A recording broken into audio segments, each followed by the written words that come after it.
Welcome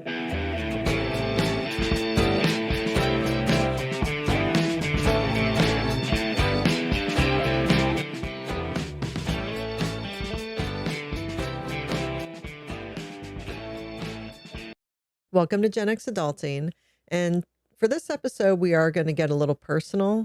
Well, I guess we've gotten very personal. Personal and political, I think. I don't know about political. We try to stay out of politics, but we have gotten incredibly personal in past episodes, I guess. But yeah, this is nothing in comparison. Yeah, true. And it's political and local politics. True, local politics. That's very true. But so this is currently personal. It's about the town we live in. And there's some controversy going on that's surrounding some open space, public land that is 31 acres of open space. And within that, there is 17 acres called Memorial Park, which was dedicated to World War II vets in 1947. And our local government wants to put this 31 acres of open land, open space in our downtown area into the hands of developers so that they can build housing, hotel, I put stores. Put the picture up. Yeah. This is the mock-up, the plan of it. And if you looked at our video, we did a short a couple days ago, taking pictures of the tennis courts that were there, the park, the basketball courts, our community center, the softball fields, the skate park, the children's museum. It would all be replaced with this monstrosity of just crap, to be honest with you. It's a hotel, maybe more than one hotel, housing, stores, cafes, restaurants. We have old growth banyan trees all over a lot of this open space. And there's been mixed messages as far as sometimes they say that the banyan trees will not be cut down. And then other times when you look at what they're planning on doing, it's almost impossible to do what they want to do without cutting down some of the banyan trees. The latest I saw today, they came out with a revised plan there. I think let's say there's 6 banyan trees. They plan to keep 5 and move one of them, which isn't going to happen. You can't, those things are almost 100 years old, I think. Yeah. But to give a little bit of history. So like I said, Memorial Park, also called War Memorial, was dedicated in 1947. And what's interesting about this land is that it was part of the Boca Raton Army Airfield, which was established in 1942 by the U.S. Army Corps. And the base served as our nation's sole training center for top secret airborne radar operators. And that played a critical role in the Allied victory. Thousands of servicemen and women trained in this space we're talking about before deployment overseas. And so the war ended, and 2 years later, this space was named Memorial Park, or War Memorial, in honor of the, the servicemen and women that trained there and the veterans that served in World War II. And I do think that it even expanded into all veterans, kind of a dedication for all veterans.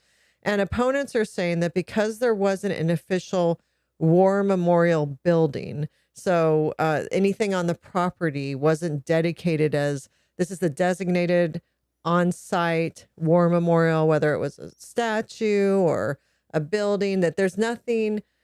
When it was dedicated, it was like the whole park, the 17 acres was the war memorial. But opponents are really picking to find, the debate seems to be over the park's name and intent. So do you need like a bust or a statue, something like that, a plaque? It seems to make it official. It seems so. It seems that the whole 17 acres isn't quite enough of a dedication. You need to have had, they're saying, because there isn't something specific that doesn't prove, they're ignoring the intent. And you can go back and look at old newspaper articles in Boca Raton, and it's very obvious that this is a dedication. This is a memorial park. Not to interrupt you, but I was reading something on the SaveBoca.org site, I think it was, and it's talking about how the Boca Historical Society may have changed some of the verbiage. Can't verify that. Maybe an accusation. Maybe it's true. Maybe it's not. But that's how hotly contested this thing has become. But they changed the wording to reference or refer to the park kind of like you're talking about, where there's no statute, there's no official declaration.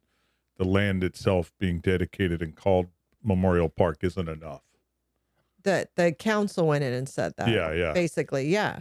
Not you didn't say the No, I'm saying Boca Raton Historical Society. Yeah. The I'll look it up as we're talking. I think I saw that. So you're saying the Boca Raton Historical Society was citing, saying that wasn't enough and that it's not a memorial park? I'm not saying that. What I'm saying is there's an FAQ out there where the language was changed to favor the pro-development over building of the community. Yeah, so the FAQ on the website, the town website for the information seems to be fluid because yes, they keep changing the the facts of the frequently asked questions. Depending on how things are going, all of a sudden you go there and that frequently asked question has a different answer. Yeah.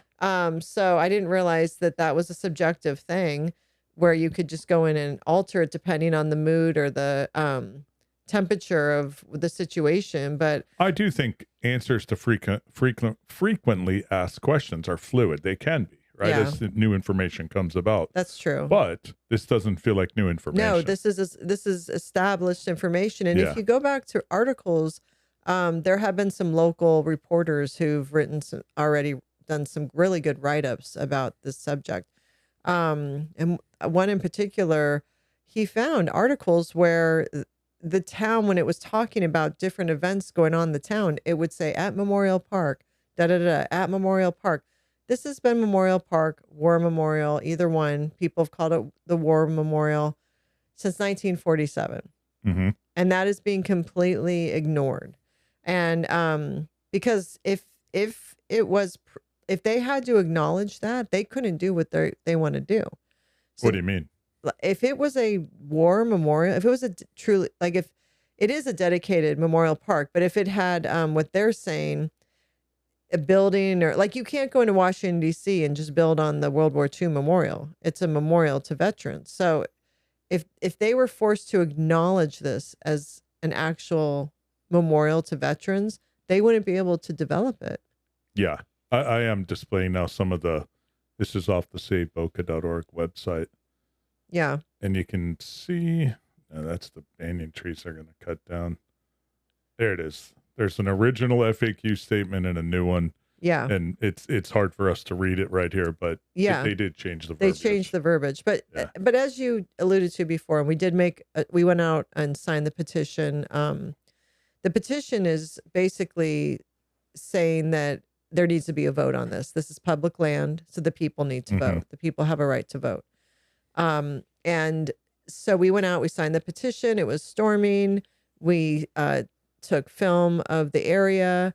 There are 10 clay tennis courts. There are softball fields, baseball fields, basketball courts, a great playground, open space. Park. There's a skate park. There's shuffleboard courts. There's a historic children's museum that has the second oldest building in Boca on it.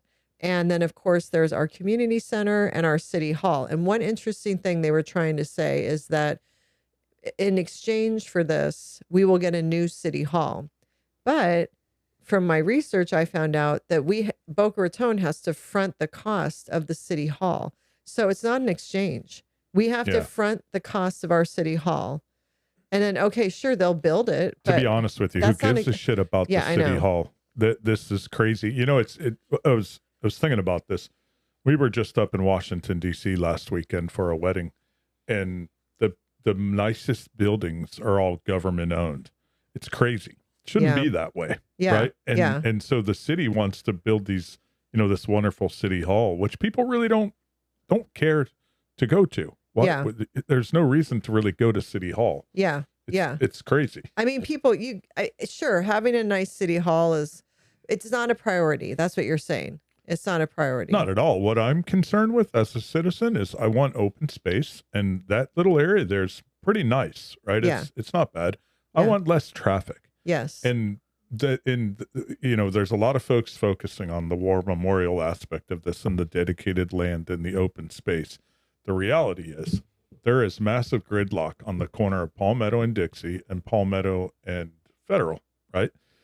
It's so bad that people, when you're heading down, if you're heading east on Palmetto towards the beach and the light turns red, people literally pull into the middle of the intersection because they don't want to have to wait too long. They want to just game the system, right? It's like you're in New York, right? But we're you're in New York with that kind of mentality. Yeah, no, the congestion is off the charts. I mean, Boca in general has been overdeveloping completely, and not our infrastructure has not been altered in any way or supported. And I think people also may not be aware, but starting around end of October through mid-April or so, or maybe beginning of April, it just depends when Easter and Passover fall, is season for us. So our population grows significantly from all the snowbirds that come down here. So it's congested just when it's us quote unquote locals that live here. You have to define what season is. What do you mean by that? So season is when the snowbirds come. Yeah. It's when the people from the north come down and they have homes down here. And they have their cars shipped down here many times on the, what are they called? Tractor trailers or car carriers or whatever. Yeah. And they live here from like, I mean, people would probably say like November to March. I think it starts around, I go by Costco. When I see them at Costco, it's like, okay, it's season. And then when Costco's kind of empty again, season's over. Mm-hmm.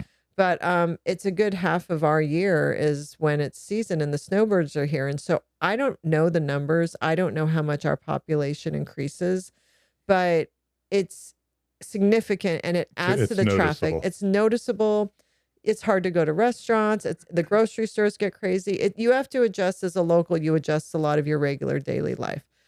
That's just normal. But then the congestion from the extra traffic, because they do bring their cars down here. So I can't even imagine if this area gets developed. It is in downtown. Well, and the thing is this is downtown, but you think of downtown, right? And a lot of people think, buildings and concrete, but Boca downtown is very lush. It's very green. There are a lot of open spaces. East Boca in particular has its own beachy charm vibe. It's different than Central Boca, and it's really different than West Boca. And anyone who's lived in Boca Raton would agree. And so part of having that chill, beachy vibe and that small town community feeling is having the open spaces and having the recreation facilities that are open to all the families. And if you put high rises or you put a hotel or you put more housing or restaurants at cafes, if you cover everything with that, if you put Meisner parks everywhere all over downtown Boca, then you have completely changed the entire vibe of East Boca. Well, it's already happened, right? Look at that monstrosity of an eyesore called the Mandarin, right? Yes. This thing's been under development for what, 3, 5, 7 years or something? I don't even know. I don't remember when they It's a condo hotel. I don't know what it is. I don't even know. I think it's a condo. What it's giant. It's a perpetual high-rise construction site. Yes. And it's absolutely terrible. For anyone that's familiar with Boca, that's on the corner of Federal and Camino Real. Yeah. Just across the street or the right, not too far, half a mile away on the west side of Dixie, the old Wawa location got turned into high-rise apartments, right? That was no, that was was that the Piggly Wiggly or something? No, it was a Wawa. It's something like a Piggly Wiggly, but it's not a Piggly Wiggly, but it's another grocery store. Yeah. And they tore down the grocery store and they put high rises. I don't think those are even near full. I don't think they are either. And that area is congested. That's what I'm saying. Yeah.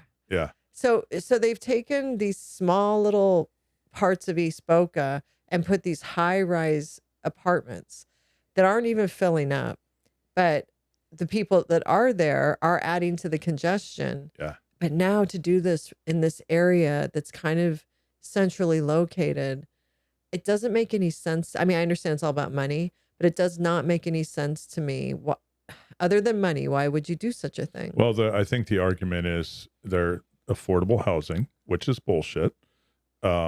they're saying that this new project will bring business in, so commercial real estate, which is bullshit. Because on our way home yesterday, or whenever it was, a couple days ago, we counted at least 8 commercial locations that are vacant that have signs up saying available to lease. One of them was the CVS. Then there was about 4 or 5 right in that general area, right? Yeah. So the town is making these projections, and they put a capital B, like it's billions of dollars of revenue. So they're pitching it as a money maker for the city.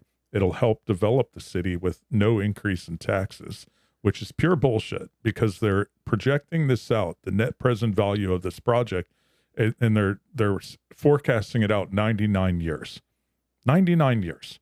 No one born today is even going to be around in 99 years. Wait, what do you mean? You can't forecast out the revenue and the impact over 99 years. They're saying that Boca will earn billions of dollars by this, but it'll be 99 years. No, what it is, so it's a 99-year lease, right? So this is going to be, they're leasing this property or this space to this private development company for 99 years. What they're saying is that this project will generate revenue for the city in the form of commercial locate businesses and taxes there, probably hotel revenue and receipts, probably the whatever housing is going in there, right?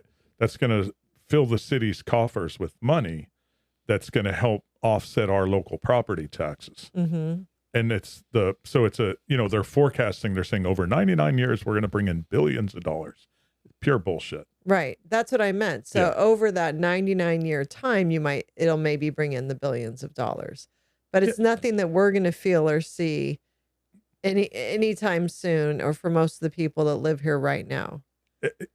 By making it 99 years, your multiplier is times 99. You can't predict that. It's stupid. It's stupid to do that. But they're projecting for this development company, they will have a 99-year lease. Yeah. So once they sign this over to this company, this development company has control of 31 acres of public land to do whatever they want with for 99 years. To do whatever they want with might be a stretch, right? That's what's kind of happening now. It's getting sorted out, right?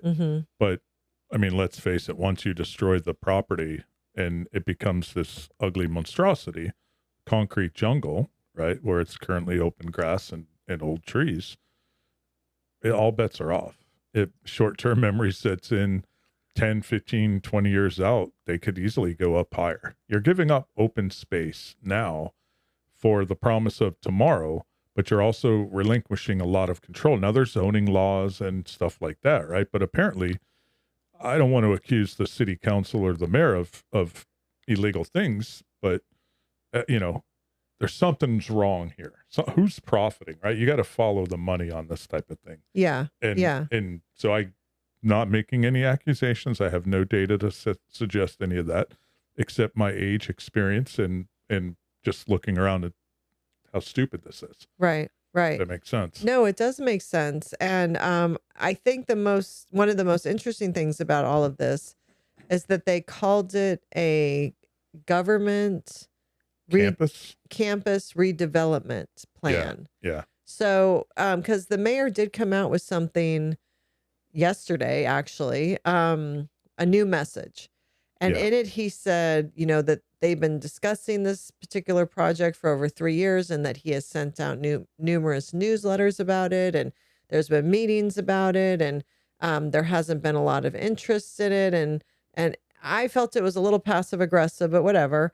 But in there, it's like, yeah, you were calling it a government campus redevelopment. So any regular person that lives in Boca is going to think, oh, they're rebuilding the city hall. Oh, they are rebuilding the recreation center. Oh, maybe they're going to upgrade the tennis courts. Like I think most of us thought they're just going to make that upgrade what's already there. They're going to maintain what's there, but make it nicer. And then come to find out, no, they're giving this all over to a developer. Well, developer. So I think there was it was very misleading. Let's put it that way. It was yeah, very misleading. I do think that's a segue into really what's problematic for local governments, right? As local citizens, it's so often is the case. Local governments have people running for their offices, mayor, city council, town council, whatever. Most of the citizenry uh, doesn't pay attention to who's funding these people's campaigns, who these people are. And it's only once they're in office and they start doing various things, do you realize, okay, you kind of get a peek into it, right? This current regime has overdeveloped the downtown area. They've even probably, you can make a case, maybe they've overdeveloped some of the westerly part of town, right? They're on Clintmore and Military, right? The old Office Depot campus is going to get one third of it's getting knocked down to have like a 6 or 7 or 10 story. I don't even know how big a multi-story, multi-development or multi-purpose building put out there. Do we need that? I don't know. Probably not. But either way. So my point is, people get elected, they start doing things that serve their own personal interest. Most of the population's not tracking this stuff, and that's our fault. That is our fault, and it's not just our fault in our town. It happens everywhere.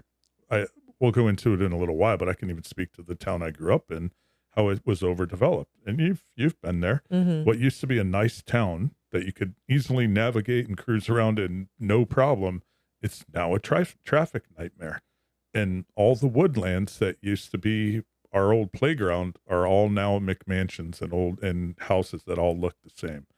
And it's happening here. Yeah. That's what's happening to our town. Well, and I think something else that's also happening, maybe all over America, I'm not sure, but I've definitely have seen it here in Florida. And I'd be curious if any listeners are listening about this, if it's happening in their area. But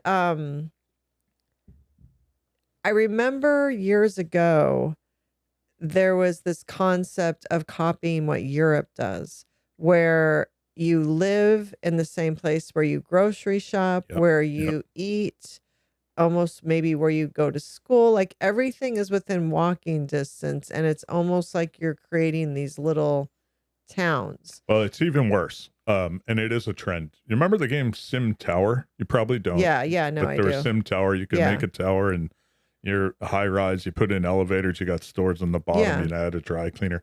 So that's what's going to happen at that Office Depot location. And it's already happened just south of that at that 10X location, right? Yeah. Where the burger place is, the Chipotle. Yeah. That whole thing, there's probably a dry cleaner there. There's a shopping, a grocery store. I first saw this up in Ashburn, Virginia, though, when I was up there probably 10 years ago. And there was a tower. Up top was people living. Down below was a grocery store, dry cleaners. Across the street was a Home Depot. So you didn't have to go too far. Right. And that's absolutely happening. And then COVID hits. And now that really starts to take off because, okay, people are working from home. They don't necessarily have to travel. They can just go downstairs and do their grocery shopping. Don't really need the dry cleaner so much anymore. But yeah, self-contained units. Yes. Very much so. But it insulates people. And I understand the convenience of it. It's efficient. But I don't know. You definitely don't have a small town vibe in that situation because you have these tiny little almost cities within themselves. And I don't know. I feel like you lose the character of mom and pop stores. And I know, No one gives a shit about that anymore. I know. That's It a makes me shame. sad. It really does. And that's probably what strikes a chord for me here is that what they want to do with this land today, it's community. It's softball fields. Yeah. It's basketball courts. It's playground. It's tennis courts. But not only that, right? Because that allows you to have some organized sports and volunteering and coaching, right? I used to do that. But what happens is you can't go play. Your friends can't go with a football and just throw a football around. You right. can't go down there and throw a frisbee around in the open grass. You can't just go kick a soccer Well, you ball. can right now. You can right now. But Mhm. once you get rid of that stuff, where do you go? And I feel like the mayor and his statement yesterday also tried to say that he said something like, let's face it, or let's be honest, very few residents go to this area. And that's not That's not true. true. It's not true. There were people there just last night. They were using all the facilities. It's used by people that do play tennis there. Yeah. There's kids that I've play played tennis Yes. with Dylan there. Yeah. There's kids that play softball, baseball, kick the soccer ball, play basketball. It's used. Yeah. It is used. And, you know, Boca, a lot of people, if you don't know Boca, you might have an idea about Boca. There is some wealth here and all that. And yes, we do have some really nice clubs and areas where people can go play tennis, but there are regular people here in Boca too, that could use, they do use the tennis courts there. You know, it's affordable recreation for just regular people that want to go and just throw the football or kick the soccer ball. And you're going to remove all of that freedom from, it's such a central point of the community. Well, you know what they're doing too. If you look at their master plan right there, and they came out today, I think, saying we'll add more tennis courts, we'll do this and do that. I bet they'll charge. Well, not only that, but right now, at least in that area, it's a nice, open, free-flowing space. It's nice. Yeah. It's nice. And they want to put in these just shitty-looking buildings that look the same as everything else and turn it into a concrete jungle. And it's nice right now. Yeah, it really is. And I think, you know, when we had posted our short yesterday, there was some people that commented up in New York that it's happening, even in, I think somebody commented it's happening in Brooklyn. Yeah, from Brooklyn to Boca was their comment. Yeah, that this seems to be just such a trend, is this overdevelopment. And I don't understand. I get it. A ton of people moved to Florida during COVID. So I understand we grew like crazy all over Florida. It was insane. But the overdevelopment everywhere, it confuses me because I don't feel like they're filling all the buildings or all the apartment buildings or all the houses. I don't feel like people are moving into all these places, but they keep developing. Well, I mean, it makes sense, right? Real estate is such a huge part of our economy, from everything from the raw materials being sold. So those people make some money. The guys who deliver it, they get paid, they make some money. The guys who build it, they get paid, they make some money. The politicians who approve it, I think they get paid too. Again, I don't want to accuse anybody of anything, but it makes no sense to approve this stuff. The realtors who sign the leases, sell the properties, they get a cut of the action. So it makes sense. It's an economic engine to do all of this. If you own the land and you sell the land, you have every right to do all of that stuff, right? But you know, when it comes to this kind of project, it just reeks of greed. It really does, because and you know, I was reading something on Facebook today. Somebody posted to that Save Boca, maybe it was the Facebook page, I think it was, just talking about what kind of legacy do you want to leave. And I remember seeing the mayor at the hibachi place a couple Christmas Eves ago, I think it was. That's when we typically go, right? Yeah. And he was there with his family, and you know, I almost wanted to say, hey, I think you're doing a decent job, but it was there with his family, and it wouldn't have been appropriate, right? He's there. I don't think he's doing a good job anymore. And I know he has kids. And is this the legacy he wants to leave? Like, does he plan to be in the community? Do any of these people plan to be in the community? And if so, do they ever go down there? Have they sat in that gridlock on Palmetto and Dixie? Or sat in that gridlock on Palmetto and Federal? Right? Well, you would never want to make your legacy be, yeah, we made this big, beautiful pile of shit. We got rid of some banyan trees. We got rid of the softball fields that were there, the park, the nice open space. That's their legacy that they're chasing. And I find that weird. I find it weird. Well, and I wonder, they may not live in this area. They may live out in West Boca, or they may live in Central Boca. And I always say Boca is 3 parts and 3 different personalities and 3 different towns within Boca. So if you live in West Boca, you only come over to East Boca for maybe a restaurant or something, but or you drive through East Boca to get to the beach, but you don't do a lot of your life here. And so if they live in West Boca, they don't feel an affinity to what life is like here. And to your point, they may not even experience what we all experience living here. But we've lived here for almost 20 years. Yeah. And I can't tell you the change from when we moved here. And I get it. Things are going to change. I understand that. But some of it is just it's just so offensive. It's just so ridiculous. And, you know, I know that the whole thing, Meisner Park's so great and that was a success. And so this will be a success. Like I said before, we don't want a bunch of Meisner Parks. What makes Meisner Park It's unique honestly, is that there is only one Meisner Park, you know? great point. And lately, it's been a revolving door of businesses. Yes. It's not like you can, there's a couple. Yard House has been there for a while, right? Yeah. There's a few others. You know them better than I Max's do. Grill. Yeah, but it's been a major rotation in the last few years. Yeah. No, it's not even like there's definitely been things that have come and gone. So I think again, their vision, it's like they want to make East Boca, downtown Boca.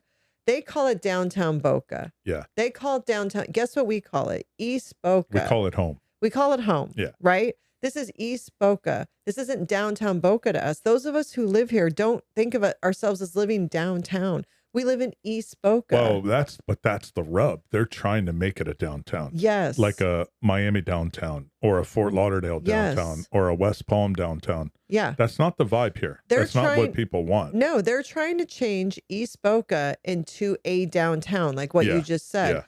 We don't want that. Yeah. It's not anything. That's what makes this area so special is we don't want to, no offense to Fort Lauderdale, we don't want to look like Fort Lauderdale. Yeah. We don't want to look like West Palm. Delray Beach has its own unique character with the Ave, and Boca has its own unique character with a small town beachy feel with things that are going on, right? It's like a city within a small town. It's hard to explain. But we don't want it to feel like a downtown. It's not a priority for most of the citizens here. Well, what's fascinating to me is the email the mayor sent out on Sunday, how he said they've been communicating the plan for the last 3 years, and that for the last 3 years they've been hyper focused on redeveloping that area, right? That's their main priority. I think those were his words, that it's been we've been hyper focused, or it's our main priority to develop that area, which is crazy to me because as a person who lives here, my main priority is how do I get from South Boca to North Boca on Dixie or Federal in less than a half an hour. Yeah. And it used to be 15 minutes or 10 to 15 minutes to make it down to the park where we do flag football. Yeah. Now that's 20 minutes for any time of day. Yeah. That's crazy. No, it is. I would be traffic congestion. And I'm sure Central Boca has its own issues and so does West Boca. So I'm not leaving them out. Yeah. But what's happening right now is in East Boca. Yeah. And again, you know, South Florida is unique. Not to cut you off, but West Boca is overdeveloped too, right? Yes. Along, what is it, 441 is it? Yeah. Whatever that, 441. Yeah. It's all overdeveloped. Yeah. Traffic nightmare. Yeah, no, for sure. But South Florida is unique because South Florida does have its own unique charm and its own history.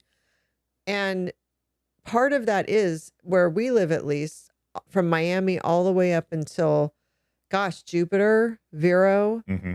It's beach towns. Like these are towns along the beach, right? Mm-hmm. And a lot of them have been able to hold on to their old unique charm. And I think what has made Boca so special is, but you have Miami, you have Hollywood, you have Fort Lauderdale, and then you get to Pompano and you get to Deerfield Beach.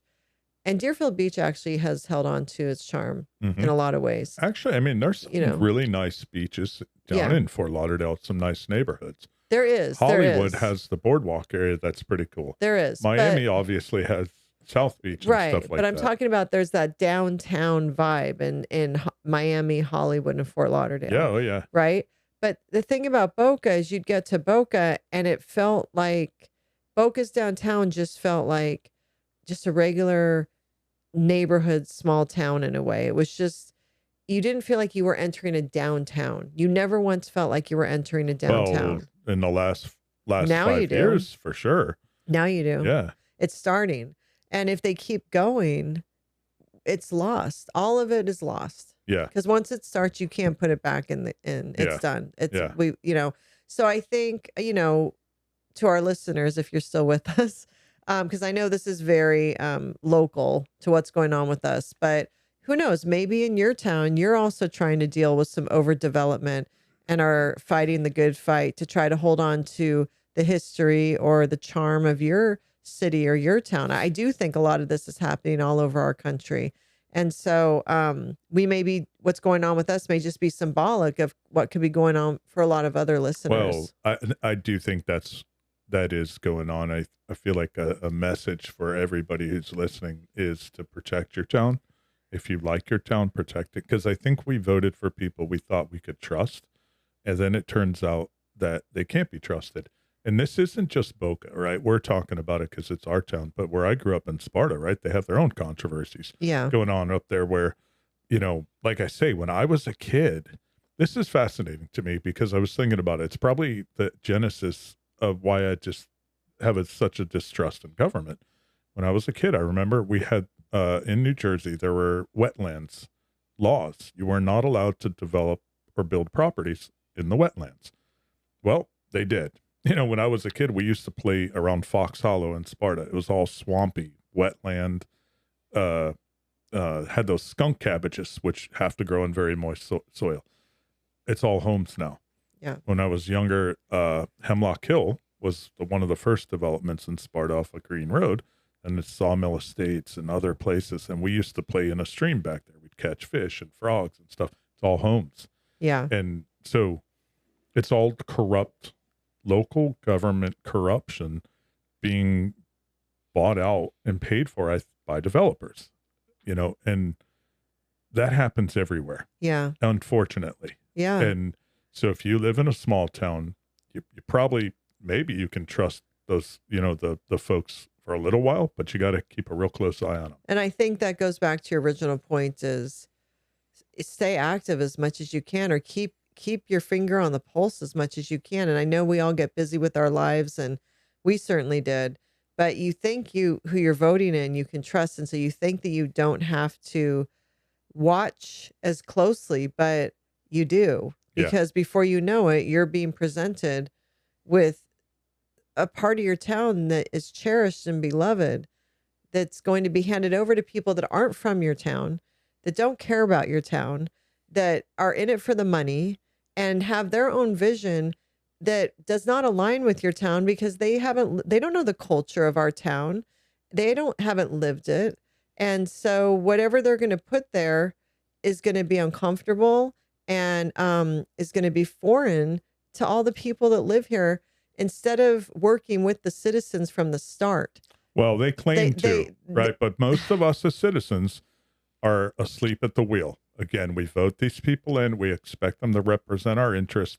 The things most of us care about are decent schools, open spaces, good police department. We want good healthcare nearby. We have a great bike lane system here in town. We've got beautiful beaches. The police are excellent. The fire department's excellent. Yep. All the city workers in our city are great guys. If you sit and talk with them, and whether it's everyone from the sanitation guys to the guys who work the fields, they do a great job keeping the fields intact. Wonderful job just keeping our city looking good. Yeah, absolutely. 100%. Those are the things we don't want traffic. We don't want crime. I don't want weird shit going on. And Boca's actually run extremely well. And that's part of the charm of East Boca, right? Yeah. That's what we all like, is it's a nice, clean, safe place.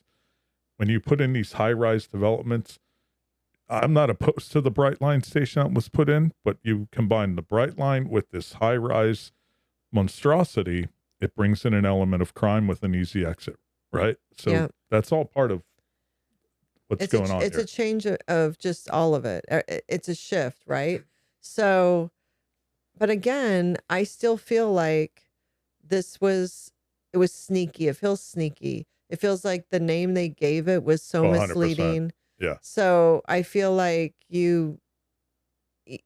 like you said, you think you vote somebody in that you can trust, which is just ridiculous because they're politicians. And so there's just no way. But again, I think this is happening all over the country. Yeah, no doubt. And it's definitely Florida. Yeah. Definitely Florida. They've been cutting down, farmland, orange tree orchards, all of that out on West Florida. All Yeah. that's been cut down for subdivisions and homes. And we had a listener comment that downtown St. Petersburg is completely changed. So I don't know. I guess it can get overwhelming when you think about it. So you at least focus just on your one little area, which is what we're doing. We're trying to be a part of at least having our voices heard in this situation and maybe be able to change the course, or at least force the government to listen to us. And so whatever they end up with is a compromise between the citizens and what the government wants, I guess. Well, I think one thing that's interesting is the developer. So I think they've gone out to bid, right? They've been kind of doing this for the last few years. And the mayor probably is right. He's probably been communicating via emails and newsletters and, right, old archaic stuff no one pays attention to. Maybe if he had a TikTok account or an Instagram account or was on Facebook or YouTube, right? Something that people are actually paying attention to rather than the local, flyer down at the community center. People would be more aware. But what I find very interesting is, so they've gone through bidding processes. I think they've down selected. There is one developer now. It's a combo. I don't know their names, but one of the developers is the developer who put up the building that collapsed in Miami a few years ago. No, they put up. Surfside. I think they put up what they were building. It's like terrace something. The building they were building next to Surfside, what they were doing there with the construction was what had an effect, I think, on Surfside collapsing. I don't know if Terra built Surfside. I'm not sure. I just know that the building they were building next to Surfside down in Miami, if anyone remembers that story, was horrendous. The whole community collapsed and people died. Yeah. So this developer was building next to it, and whatever they were doing, whether it was through strong vibration, it was weakening what was going on over the building foundation at Surfside. I believe that's what happened. I think they got sued. I'm not sure. Oh, of course they got sued. People died. Yeah. In their sleep. But I don't know if they built Surfside.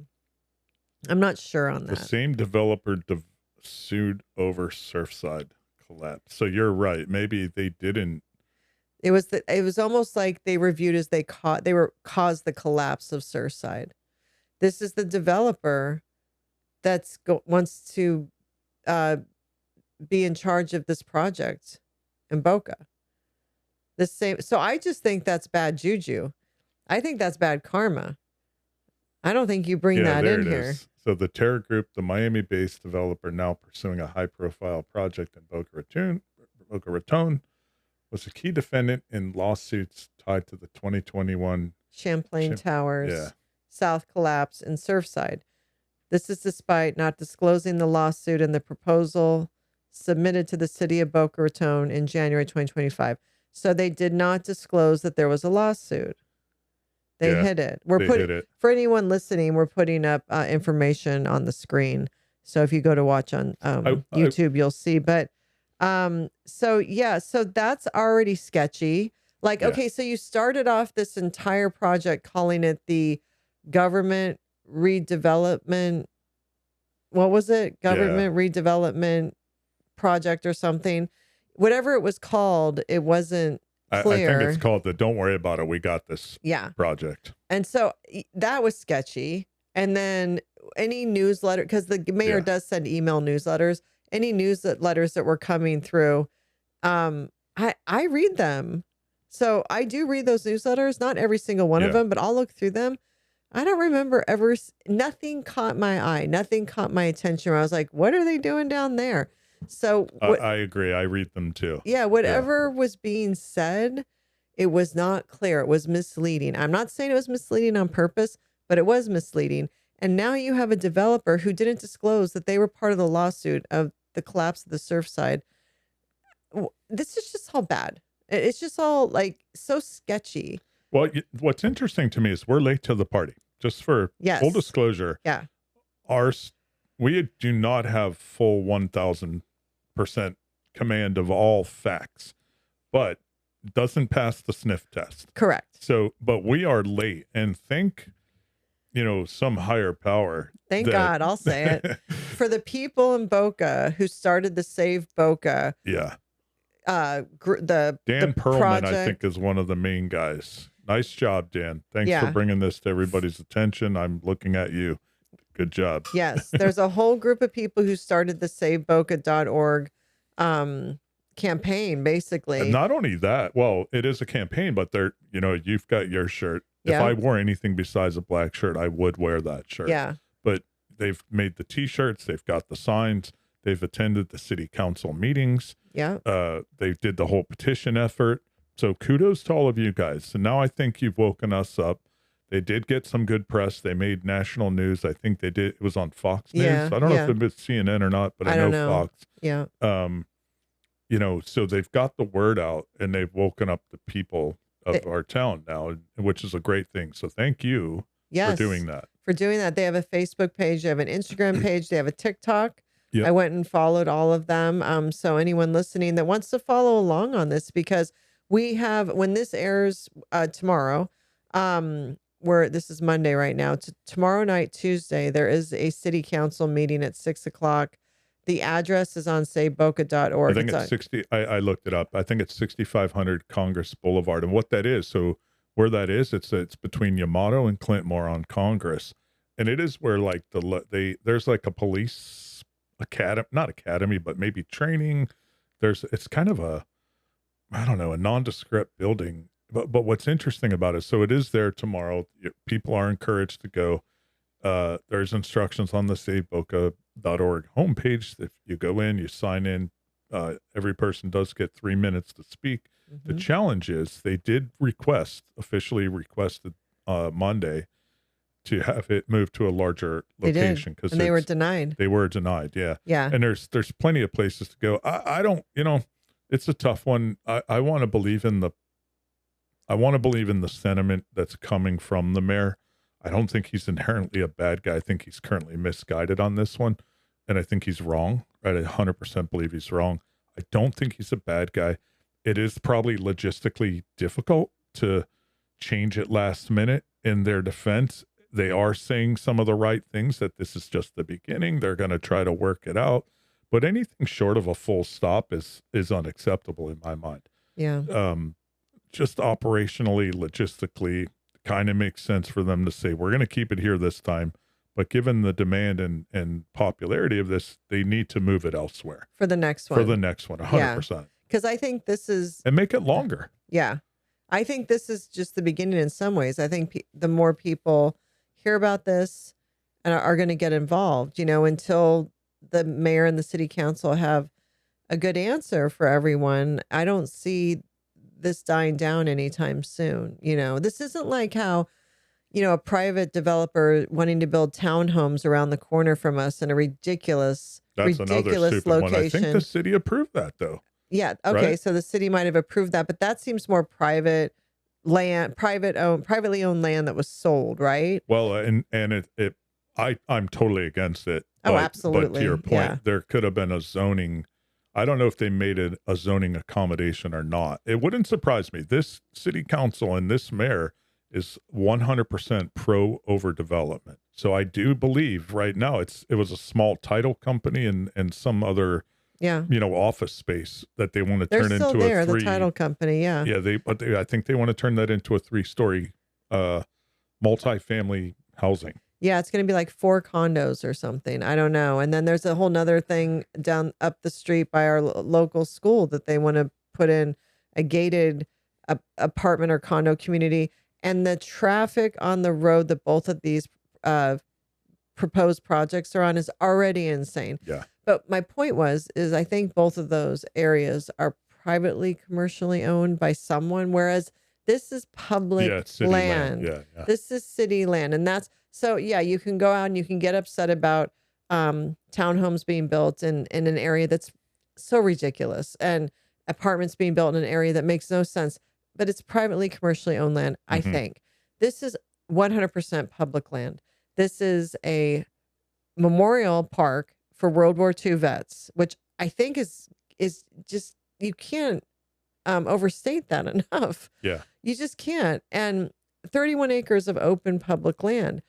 You can't just swoop in and Well, give that over to developers without the citizens having a say. but we do. All right. So here's another one. I forgot about this one. Out on Glades, just west of the Turnpike, was the golf course, the 27-hole city-owned and operated golf course that got bulldozed probably, what, 5 years ago maybe, and now it's all condos.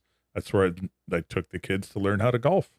Full of alligators. The golf course out there was just sold to private developers and turned into condos. Now, oh, I lost my train of thought. No, what's interesting to me, and I think Boca's done a historically tremendous job at this, but we've lost our way.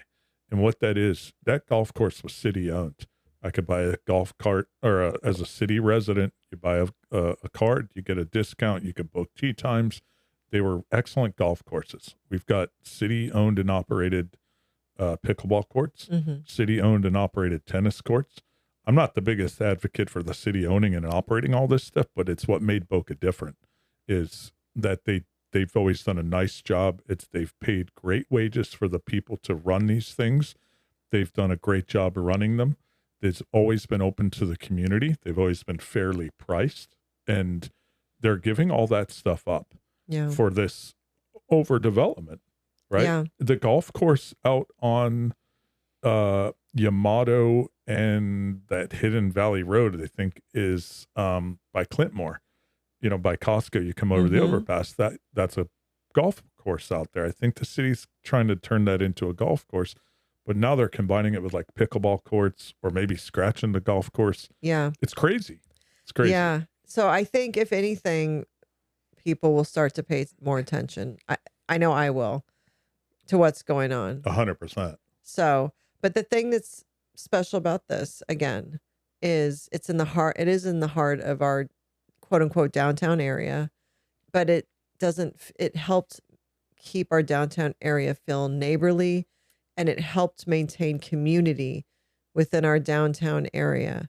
And it helped our downtown area feel like a small town.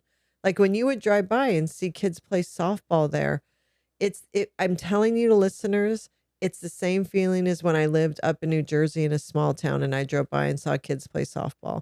And we live in kind of a large city, but this area, or West Virginia. Yeah, exactly. This area is nostalgic. This area that they want to develop is nostalgia for Boca Raton. It's almost like one of the last pieces that we have of the small town that Boca Raton was. Yeah, it is. When you drive past this area, you remember coaching your children there. You remember watching your children play there. And then you also currently see other people's children playing there. You see people playing tennis. You see people on the basketball courts. What you see is the community of Boca Raton. And if they develop that, it's gone, because all you're going to see then are concrete buildings, and our sense of community and our one of our last pieces of nostalgia in our little downtown area will be wiped out. Well, I think also, just to add to that, it's everything you just said, but it's unstructured. Meaning, if you go out to the fields at Spanish River, they're beautiful. We've got beautiful facilities here. The fields out there are beautiful: soccer fields, baseball fields, a nice, wonderful playground. But it's all got a spot.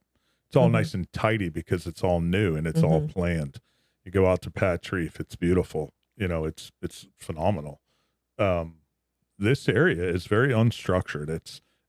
I think they last developed in 1964. So to your point, that's probably nostalgic at this point, right? Definitely. Right.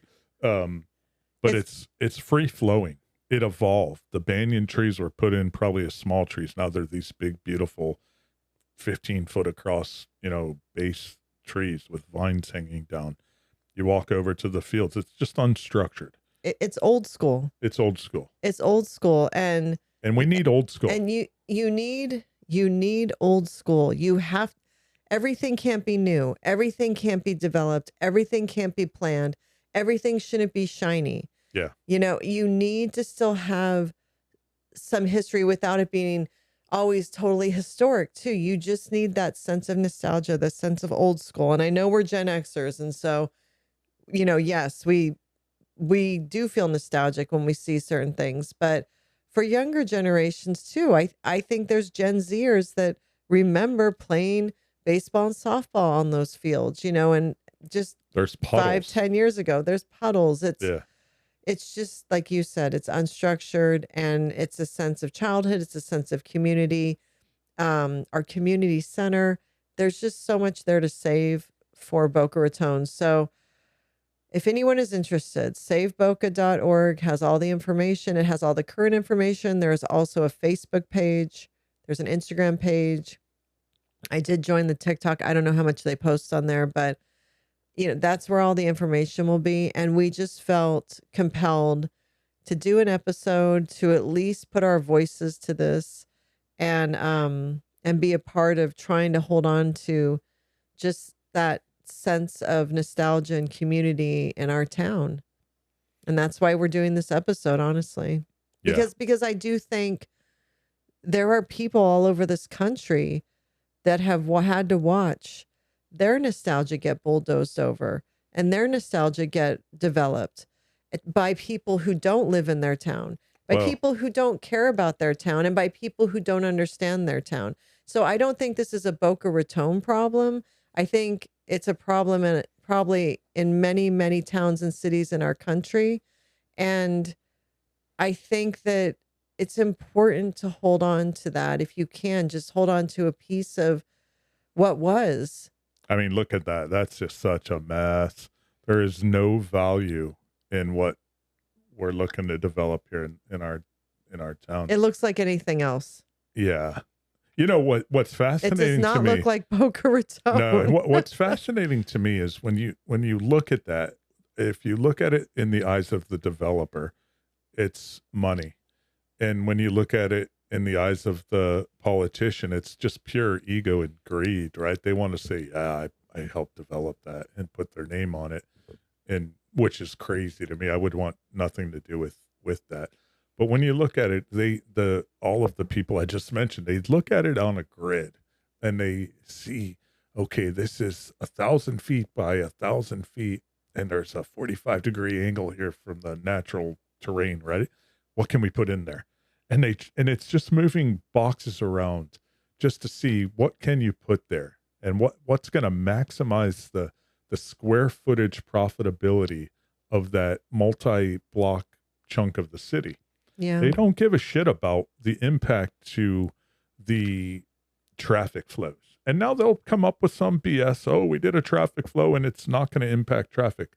Bullshit. And they're going to come up with these financial models that says we estimate that the commercial tax base revenue is going to be X, and it's going to help offset the local property taxes. Bullshit. It's all just nonsense. It's just pure greed, and it's unnecessary. If you guys want, go elsewhere. Go somewhere else and do this, right? There's plenty of other cities that might be interested in something like this, but I don't think there's an interest here. No, there isn't. I mean, you literally are creating something that does not fit in any way with the vibe of this area. And well, it does, but it's called Fort Lauderdale. It's called Miami. I'm talking about it's called Boca. West Palm Beach. Yeah. It's called anywhere but Boca, and quite frankly, Delray. Yeah. Delray's got a lot of nice charm down there, and Deerfield too. But Deerfield's a little overbuilt, but at the same time, it's not bad. No, it's not bad. That Deerfield, Boca, Delray area. Hillsborough Beach is nice. Yeah.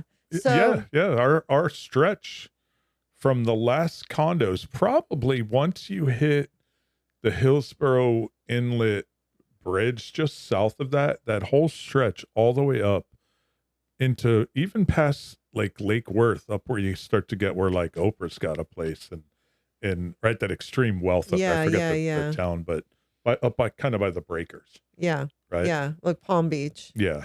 Well, Lake Worthish area, that I forget the town, but there's a lot of wealthy Yeah. big homes up there. And I mean, and that's fine. We don't, there's wealth here. Yeah. So it's not, we're not against wealth and we're not against growth. We wouldn't live here if we were. Yeah. We're not, yeah. To be clear, we're not saying we're wealthy. That just sounded like that. What the nice thing about living amongst wealth Yeah. is that you get the benefit of living amongst Well, wealth. we Regular have people. several billionaires living in Boca. Yes. Yeah. We have a very wealthy populace. We do. Quite And frankly, so yeah. for regular people like us, we, our children get to enjoy the community because the community is kept to a certain state because of the wealth that's here. So Yeah. it all kind of balances out and works out.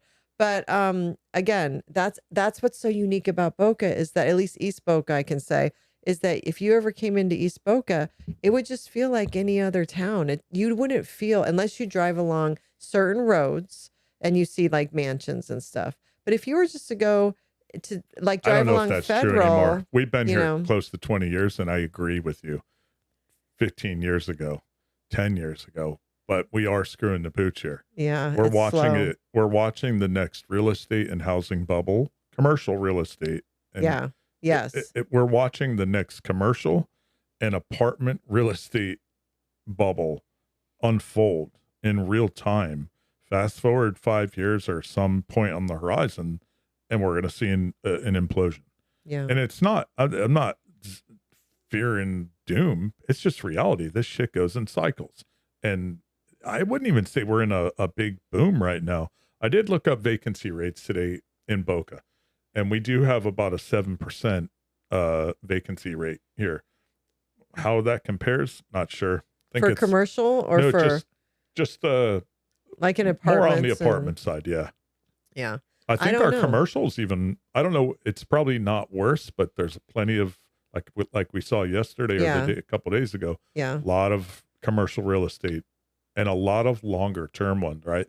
That CVS has been vacant for like how long? A year? A few years now. Yeah, probably. No, a few Yeah. years, I think. Which becomes blight, which becomes crime, Yeah. right? All those things. I don't know. It's a tough one because you do want to support growth and progress in your town, but I think there's a way to do it where you can still hold on to your town's character, your town's charm, your town's nostalgia, and not completely come in and wipe everything out and change everything so that you don't recognize your town anymore. And I know that has happened to so many towns, and it's makes me sad that now it's come to our town to this degree.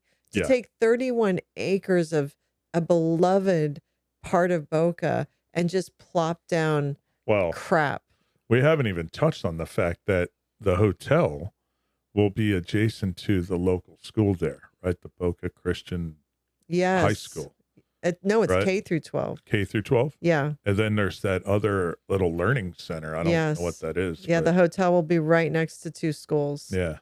No, there's just so much about this. So again, we just felt we needed to do this. We needed to put our voices to it. It may not be very interesting to anyone if you're not from Boca, or maybe you can relate, or maybe you saw this happen to your town and you can understand where we're coming from. But you kind of feel a little bit helpless in the situation. So we thought we would at least do an episode on it. And we are going to stay on top of everything and attend the meetings and do anything we can. But the least we can do is at least talk about it and get it out there. So for anyone that's interested and wants to get more information about it, we just touched on the tip of the facts. This goes deeper and deeper and deeper. You can easily go down a rabbit hole if you Google and research any of this stuff. Even if you go to saveboca.org, they have so much more information.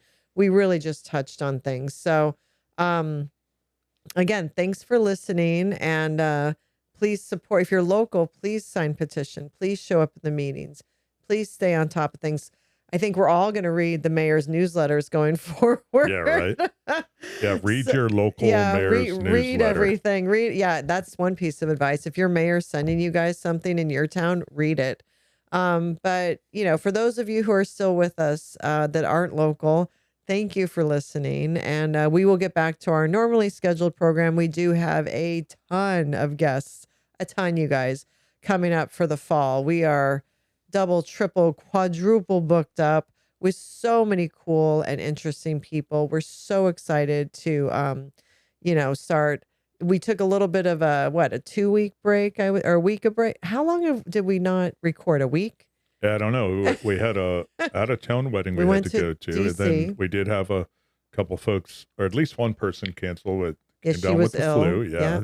Yeah, We're gonna reschedule. reschedule. She's from Australia. Yeah, I was very So excited. So I think she's rescheduling for November. So she actually came down with the flu. So we have had, I think, a week and a half, or maybe 2 weeks, where we haven't had a recorded an episode. Maybe Yeah. a week and a half, which has been a trip for us because we record every week nonstop. So that's been a bit of a break, but now and then we got involved with the Save Boca. So well, yeah, I was just going to say Yeah. we had other topics planned, Yes. but I think this is important. I can see us doing.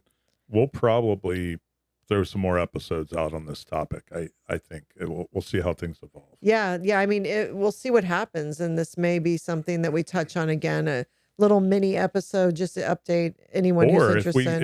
if there's some local folks Mm. that are part of the Save Boca that maybe they come on and they talk and provide more factual information and Can speak that to kind it of better. speak to it better. Yeah, as we get more actually, informed. anyone local out there, if you would like to come on, please reach out to us. Go to our website, genxadulting.com. There is a form on there to contact us, and we do receive those, and almost daily we receive those. So reach out to us if you are interested and you can speak on this topic much better than we can, because this was obviously all of our opinion, Yeah. pretty much. Please reach out to us, and we would like to have you on. I think it's opinion and wisdom. Ah, Seen this yeah. show before. That's true. Yeah. That's we're old enough now. We Yeah. can speak to that. They're in my hometown. Exactly. Yeah. So again, we'll keep everyone up to date. We're back to recording with guests this week, and we will see you next time. Take care. Bye.